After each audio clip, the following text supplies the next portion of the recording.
तो भाई इतनी दर्दनाक घटना हुई है हमारे देश में, कोई सोच भी नहीं सकता कि अब हमारा देश ऐसा कब कैसे कर सकता है।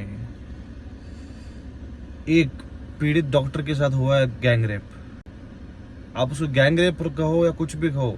इतनी वाहियात हरकत भाई, कुछ भी मतलब दुश्मन भी नहीं करता होगा किसी के साथ, और सिर्फ हम लोग सिर्फ ट्विटर पे ट्रेंड करेंगे, बस इससे आगे कुछ नहीं कर सकते क्योंकि सभी लॉ एंड ऑर्डर तो उनके हाथों में, कोई न्याय भाई मिलने वाला नहीं सब है। जगह ट्रेंडिंग पे पूरा, कुछ भी जस्टिस नहीं मिला अभी तक। और कितने सारे न्यूज़ में मतलब कितने सारे आर्टिकल्स थे भाई, सब हटा दिए गए हैं ऑलमोस्ट। जो आर्टिकल्स हम लोग सर्च कर रहे थे कि भाई है कहाँ पे, क्या सीन है पूरा, मतलब कुछ ना कुछ तो रिपोर्ट मिलेगी करके, जो वहाँ से लोग बना रहे हैं वीडियोस वगैरह सभी वही कॉपी पेस्ट हो रहा है सब जगह पे। रिपोर्टर भी काम कर रहे हैं बट उनको भी कुछ ये भी जो खास जो कोई अंदर की खबर बाहर नहीं आ रही, बाहर नहीं आ रही है। बट समझो जो कुछ खबर आई है उसको भी मिटाने की कोशिश करी, मैनिपुलेट कर रहे हैं बस, और कुछ भी नहीं कर रहे हैं। घुमा फिरा रहे हैं, कुछ भी स्ट्राइट एक्शन नहीं मिल रहा है इस चीज़ के लिए भाई।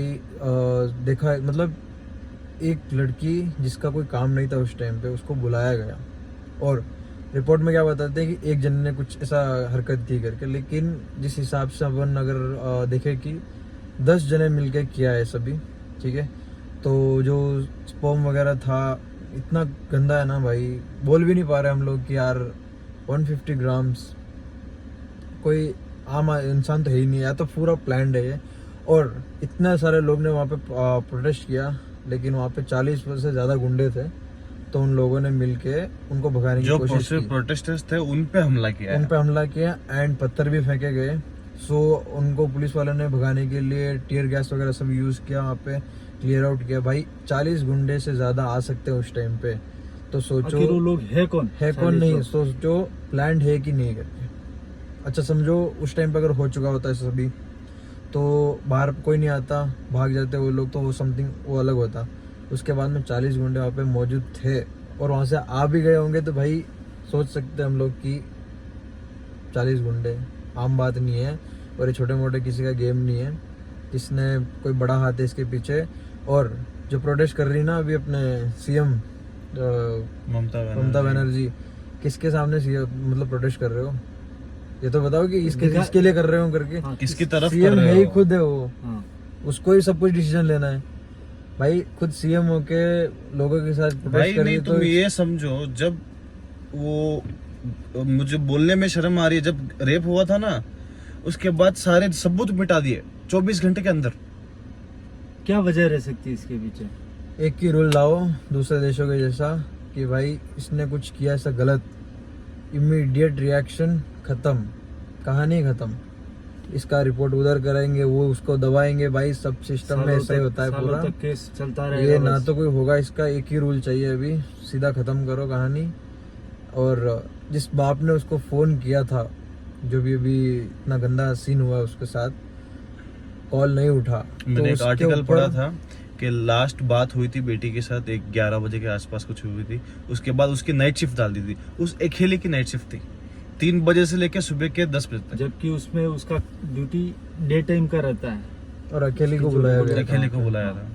और जब उसके पिताजी ने कॉल करने की कोशिश की, उसने फोन नहीं उठाया, और ऊपर 7 घंटे के बाद पेरेंट्स को इन्फॉर्म किया, तो सोचो पेरेंट्स पे क्या बीती हुई होगी कि उनकी बच्ची काम पे गई, डॉक्टर हॉस्पिटल में, वो भी गवर्नमेंट हॉस्पिटल में, प्राइवेट हो तो बात अलग है, तो गवर्नमेंट का ही हॉस्पिटल है, और गवर्नमेंट के साथ ऐसे खिलवाड़ हो गया। लड़कियां नहीं, अगर लड़का भी फोन नहीं उठाए ना, तो एक डैड के ऊपर जो बीतती है ना भाई, उसको हम लोग सोच भी नहीं ले सकते, और सोच भी नहीं सकते।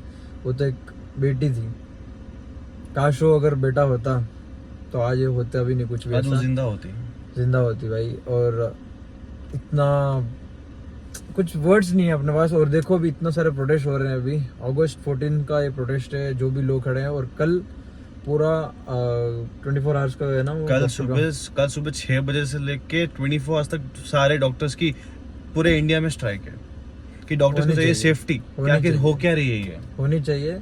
लास्ट टाइम दिल्ली में जो इतना बड़ा कांड हुआ था उसके लिए हुआ था, लेकिन ठंडा भाई 2 दिन गर्म होता है, तीसरे दिन ठंडा होता है, इससे कुछ जस्टिस नहीं मिलने वाला। जो भी डॉक्टर कर रहे हैं सही कर रहे हैं, भले ही प्रॉब्लम होगी लेकिन कुछ ना कुछ इसका जस्टिस तो मिलेगा। एंड एक और चीज़, जब हम ही लोग समझ लीजिए अभी कहीं पे जाते हैं और फ़ोन नहीं उठाते हैं, तो क्या बीतती है पेरेंट्स पे हम सोच सकते हैं। लेकिन वो बच्ची थी, मतलब वो उनकी बेटी थी नहीं, जिंदा ही नहीं थी, तो फोन कहाँ से उठाएगी? सबसे बड़ा तो क्वेश्चन है कि भाई बुलाया क्यों अकेले में? और कहीं ऑल ऑफ पे- ए सडन उसकी ड्यूटी चेंज क्यों की गई? अकेले को क्यों बुलाया? और कहीं पे लीक्स ये भी आई हुई है कि ये जो गैंग रेप था उसमें उसकी कोलीग भी इन्वॉल्व है। अभी पक्का सबूत है नहीं है, बट लीक्स आई हुई है। सब कुछ प्लान एक नहीं, दो नहीं, 10 जन थे और वो एक बेचारी, एंड फीमेल भी थी उसकी कोलीग फीमेल। कोलीग, और फीमेल भी इतनी, भाई लिटरली स्पीचलेस वर्ड्स भी नहीं है कि एक फीमेल कलीग उन दरिंदों के साथ मिलके, अभी तक ऐसा कंफर्म हुआ नहीं है, लेकिन जैसे हम लोग ने सुना लीक्स आ रहे हैं कि बस। जो भी लीड्स मिल रही है, कि मतलब जो जो न्यूज़ निकलती जा रही है, भाई ये सब घूमता रहेगा। मेन मुद्दे पे आते हैं, is are female safe in India. India में? सेफ है कि नहीं, बहुत बड़ा क्वेश्चन है ये।